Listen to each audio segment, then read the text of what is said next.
सतगुरुदेव भगवान की। 88,000 ऋषियों के मध्य में बैठे हुए शौनकादिक ऋषियों ने सूत जी से प्रश्न किया कि शवे निवृत्ति निरतः सर्वत्रोपेक्षको मुनि कश्यवा बृहति में ताम आत्मा राम सव्यस्त। महाराज श्री सुखदेव जी तो अत्यंत निवृत्त पारायण है, उन्हें किसी भी वस्तु की अपेक्षा नहीं है, वे सदा आत्मा में रमण करते हैं। फिर उन्हें किस लिए इस विशाल ग्रंथ का उन्होंने अध्ययन किया? तो सूत जी कहने लगे, हे शौनकादिक ऋषियों, जो लोग ज्ञानी होते हैं, जिनकी अविद्या की गांठ खुल चुकी है और जो सदा आत्मा में ही रमण करने वाले हैं, वो भी भगवान की हेतु रहित भक्ति किया करते हैं। क्योंकि भगवान के गुण ही ऐसे मधुर है जो सबको अपनी ओर खींच लेते हैं। फिर श्री सुखदेव जी तो भगवान के भक्तों के अत्यंत प्रिय और स्वयं भगवान वेद व्यास के पुत्र हैं। भगवान के गुणों ने उनके हृदय को अपनी ओर खींच लिया और उन्होंने उससे विवश होकर के ही इस महान ग्रंथ का अध्ययन किया। शौनक जी, अब मैं तुम्हें राजर्षि परीक्षित के जन्म और मोक्ष की तथा पांडवों के स्वर्गारोहण की कथा कहकर के सुनाता हूँ, क्योंकि इसी कथा से भगवान की अनेकों कथाओं का जन्म होता है, भगवान की अनेकों लीलाओं का उदय हुआ है। सूत जी कहते हैं, ऋषियों, जिस समय महाभारत के युद्ध में कौरव और पांडवों के पक्ष के बहुत से योद्धा वीर गति को प्राप्त हो चुके थे, भीमसेन की गदा के प्रहार से दुर्योधन की जंगा टूट चुकी थी और दुर्योधन सरोवर के किनारे पर पड़ा हुआ मरने की अंतिम श्वास गिन रहा था। भाइयों, ये जो महाभारत का युद्ध हुआ, 18 दिन में 18 अक्षौणी सेना संहार हुई। कथा मेरे भ्राता, मेरी बहनाएं बेटियां रोज सुनती हैं, लेकिन कथा से हमें, प्रत्येक कथा से शिक्षा मिलती है। ये 18 दिन में 18 अक्षौणी सेना संहार हुई, तो क्यों हुई, इस पर कभी विचार किया बहनों? हजारों वीरों योद्धा मारे गए, हजारों माताओं की गोदी सूनी हो गई, क्यों? सुनी है कथा तुमने? कथा सुनती नहीं हो,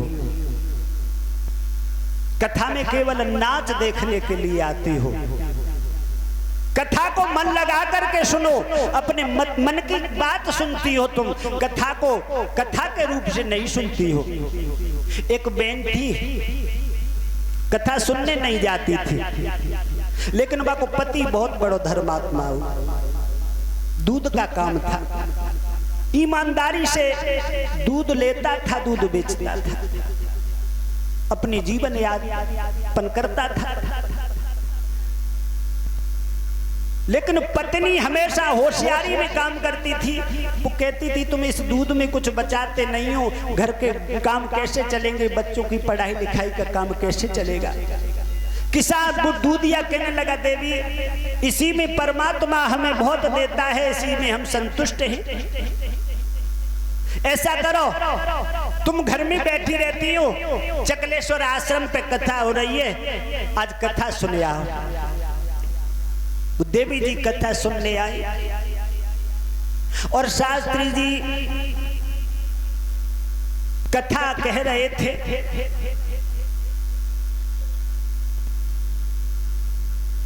उस कथा में प्रसंग आया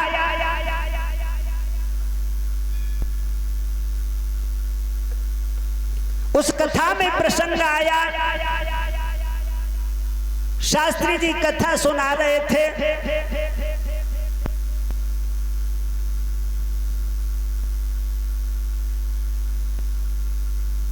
कह रहे थे शास्त्री जी, वो चौपाई रामायण की है।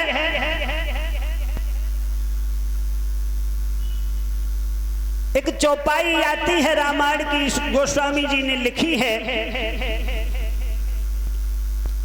कौन ध्यान ना रहो चौपाई, शास्त्री जी सुना रहे थे। वो चौपाई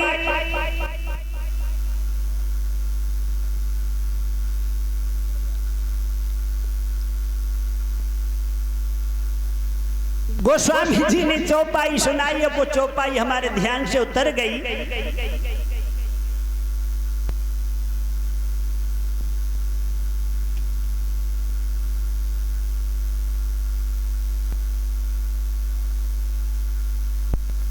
वो चौपाई है,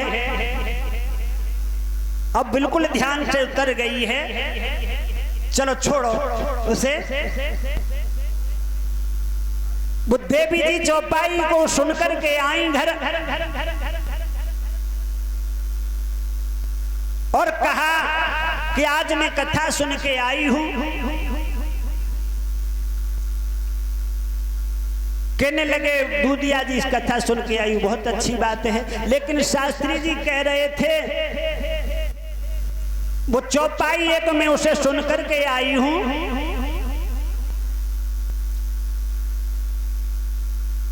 कि बेचो दूध मिलावो पानी। इसके आगे ध्यान नहीं रहा है।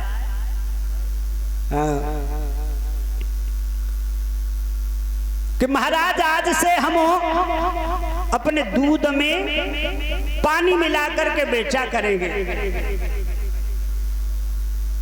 हाँ, बानी की ये सब मत करो। अरे तो शास्त्री जी कह रहे थे चौपाई, अब तो वो रोज दूध में पानी मिला करके बेचा करें। और दूध बेच करके जब पानी को उसने पैसा कमा लिया तो कहने लगी, महाराज हमारे लिए हमने ये पैसा कमाया है अलग से, इसकी एक नाक के लिए तुम नथुनिया बनवा दो। और सुनार के यहाँ गई, नथुनिया बनवा लाई। अब नथुनिया वो पहन रही बाने अपनी नाक में। और एक दिन विचार किया कि चलो पूर्णमासी को दिन है, आज गंगा स्नान करे आए। गंगा जी स्नान करवे गई और जैसे ही गंगा मैया में डुबकी लगाई तो एक मछली आई। तो बानी जी समझी कि कोई खाने की वस्तु है। बाने उनकी नाक काट ली और वो नथुनियों के संग में चली गई। अब जब बाहर डुबकी लगाने के बाद बाहर निकल करके आई, हाथ फिराव कहने लगी, पिया हमारी तो नाक तो कट गई। कहने लगा वो दूधिया कि देवी जी तुमने गलत काम किया था।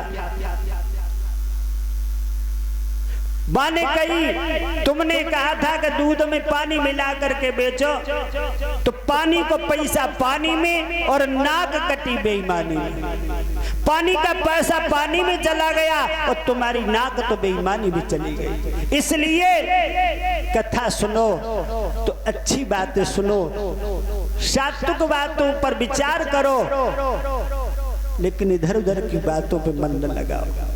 मेरे भगवत प्रेमियों, ये भगवान की कथा है। महाभारत का युद्ध हुआ तो क्यों हुआ, इस पर कभी आपने विचार किया? नहीं किया। ये हमारी बहन बेटियों की एक कर्कश बाड़ी के ऊपर महाभारत हुआ। जिस समय धर्मराज युधिष्ठिर राजसूय यज्ञ कर रहे थे, उस यज्ञ में दुर्योधन भी गया था। दुर्योधन को महाराज धर्मराज ने कोषाध्यक्ष बना दिया। तो धर्मराज की संपत्ति को यूं ही पानी की तरह लुटा रहा, लेकिन सुबह होते ही खजाना दूना भर जाता था। एक दिन वो दुर्योधन धर्मराज के महलों का निरीक्षण करने के लिए गया, देखने के लिए गया, जो विश्वकर्मा ने बनाया था। तो वो भवन ऐसा था जहां महसूस